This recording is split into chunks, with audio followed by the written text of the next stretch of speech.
मुल्क में पेट्रोल और डीज़ल जी वधंदड़ अघनि सबबि पैदा थियल गाठेटोड़ महांगाई दड़े शहर के पंहिंजी लपेट में आणे छॾियो। ग़रीब ऐं दिहाड़ीअ ते मज़दूरी कंदड़ माण्हू हिन भेरे पंहिंजे बचनि सां ईद जूं ख़ुशियूं न मल्हाए सघनि था। ईद वेझो अचण बावजूदि दड़े शहर जूं बाज़ारूं रेशम गली ऐं शाही बाज़ार में ईद जी ख़रीदारी में तेज़ी न अचण करे बाज़ारूं वीरानी जो ॾेख ॾियण लॻियूं आहिनि। दुकानदार तोड़े आम माण्हू सख़्तु परेशान। दौड़ मां इम्तियाज़ आकाश मेमन जी हीअ ख़ुसूसी रिपोर्ट। हींअर महांगाई जेका आहे एॾी त थी वई आहे, चवणी थी वई हली आहे। हींअर तमामु घणी महांगाई। ग़रीब माण्हू हींअर पंहिंजो अटो बि कोन वठी सघनि, उहे ईद छा कंदा। ईद बिल्कुलु ग़रीब माण्हू कफ़ालत में गुज़ारींदा। जेके घर जो अटो कोन वठी सघनि, खंडु कोन वठी सघनि, उहे ईद जा कपिड़ा छा वठंदा, ईद जूं कहिड़ियूं ख़ुशियूं ख़रीद कंदा। हींअर तमामु घणी महांगाई आहे जेका बिल्कुलु नाजाइज़ आहे। ख़रीदारी कोन कई आहियूं, ग़रीब माण्हू आहियूं, पेट में झलिया पिया आहियूं। हर शइ वधी वई आहे, महांगाई थी वई आहे। कंहिं शइ खे नथा पुॼूं, बसि इहो गुज़र करियूं। चणनि जो थालो खणूं ते मञां कहिड़ी ईद वठूं। इहो सरकार खे अर्ज़ु त महांगाई तेल सस्ता थी न, सस्ताई थिए त ग़रीब को हर शइ वठी सघे, एतिरो चई सघूं था सरकार खे।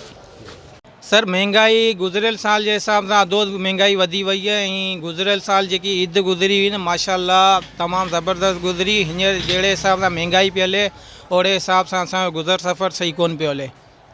सरकार खे छा करणु घुरिजे हिन बारे में? सरकार खे करणु घुरिजे त जीअं पेट्रोल हिन दौरान चाढ़ियो वियो आहे, उन हिसाब सां ई पेट्रोल लाहियो वञे, जीअं त ॿियूं शयूं सस्तियूं थियनि ऐं ग़रीब आवाम खे रिलीफ मिले। गुज़िरियल साल त फ़र्क़ु को असां 400 रुपया चपल हलाई पिया, हींअर त 600 रुपये में बि ग्राहक कोन थो खणे। छा करियूं, वेठा आहियूं, सॼा दुकान भरिया पिया, तव्हां ॾिसी लाहियो। ख़रीदार हींअर अचनि पिया जॾहिं ईद खे बाक़ी 2-3 ॾींहं का बि कुझु बि न आहे। असीं वेठा आहियूं, तव्हांजे साम्हूं वांदा वेठा आहियूं। ॿार छोकिरा बि वांदा वेठा आहिनि, असीं बि वांदा वेठा आहियूं। उन लाइ सरकार खे कहिड़ा क़दम खणणु घुरिजे? सरकार खे खपे त हाणे असांजी महिरबानी थिए, या त रेट घटायो वञे या त माण्हुनि खे पैसा ॾिना वञनि, ॿिन्ही मां हिकिड़ो कमु करे।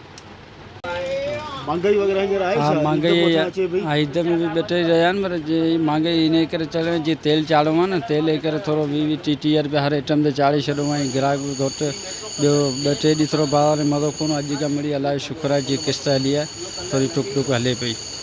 ऐं चवण जो मक़सदु इहो त महांगाई में बेहिसाब खां ॿाहिरि थी वेली आहे। वरी इहो ॿुधूं पिया पेट्रोल चढ़ियो आहे त डबल रेट, जेकी 80 रुपये जी शइ सां 100 रुपया, जेकी 50 वारी सां डायरेक्ट 80 रुपया 30 रुपया महांगाई थी हलिया। अञा उहे शयूं वापारीनि पेतियूं कोन्हे, पर 30-40 रुपया चाढ़े छॾियो। मजबूरी असांखे बि विकिणी आहे। 20 रुपया असीं महांगी ॾियूं पिया। ग्राहक खे थोरो रिलीफ मिली वञे, सस्ताई थोरी थी वञे त वधीक असांजो बि कमु हली वञे, त कस्टमर बि हली वञे।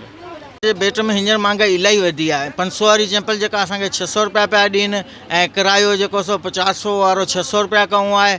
असीं केॾां वञूं? तेल एतिरो महांगो थी वियो आहे, एतिरो महांगो थी वियो आहे। माण्हू जेके असीं चैंपल 500 वारी ॿुधायूं था, उहे चवनि था पर साल असांखे 400 में ॾिनी, हींअर असांखे 600 में पिया ॾियो। असीं केॾां वञूं? 500 रुपये में जेकॾहिं अचे पई त उनजो 400 रुपया किरायो आहे। 400 रुपया किरायो असीं उहो बि त लॻाईंदासीं। केॾां हुकूमत एतिरो त तेल महांगो कयो आहे, एतिरो महांगो कयो आहे, जो माण्हुनि जी चेल चुॿी करे छॾियो आहे। उन सां गॾु असांजी पाण चुॿी थी आहे। असीं 5-5 लख जो माल खणी आया आहियूं, सुभाणे असीं छा वापारियुनि खे ॾींदासीं? वापारु त आहे ई कोन। वापारु न लाइ कोन्हे त माण्हू वीचारा वठी नथा सघनि। 500 वारी चैंपल हींअर 700 रुपये चैंपल वठनि ई कोन था। असीं हुकूमत खे अपील कंदासीं, महिरबानी करे तेल सस्तो कनि। साईं ईद छा में कंदा? बेनज़ीरी अॼु पैसा हलिया आहिनि, पर अॻु में वीचारा कर्ज़ु खणियो वेठा आहिनि। ग़रीब मिसकिन माण्हू आहिनि, इहो हिननि जो वॾो सहारो थी वियो आहे। पर महांगाई वॾी आहे।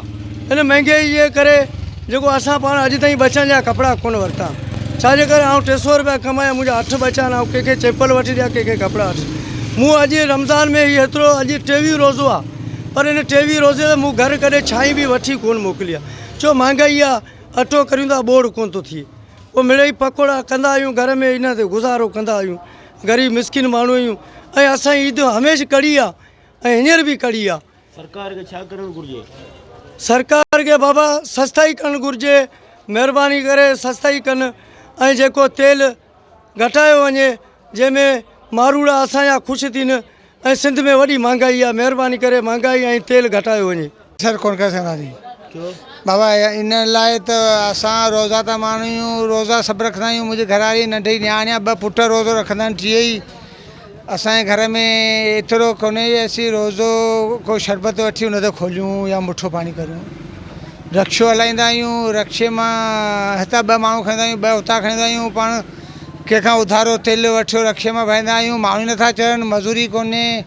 ये हींअर पैसा आया आहिनि बेनज़ीर, अञा 13,500 रुपया न हुआ। 13,500 रुपये मां 1500 रुपया इकट्ठा कयूं। पर्ची असांखे पहिरीं लिखिनो त 14,500 रुपया आहिनि, वरी अॼु न 13,500 रुपया, 13,500 रुपया कपिड़ा वठूं नंढड़ा 5 न्याणिया किरी ऐं घरवारी 7-8 माण्हू, जुतियूं वठूं, फितरो ॾियूं, छा वठूं, ई त कोन थींदी। सरकार का कहिड़ो मुतालबो आहे? सरकार सां असांजी इहा ई हमदर्दी आहे त महिरबानी आहे थोरो पेट्रोल में कमी ताईं कयो त असीं थोरो ग़रीब माण्हू आहियूं, को मज़दूरी वज़दूरी सही करे सघूं, रक्षो चिनकी बिनकी हलाए थोरो बच्चनि जो गुज़ारो करे सघूं, बाक़ी इन मां असांजो कोन थो हाल थिए।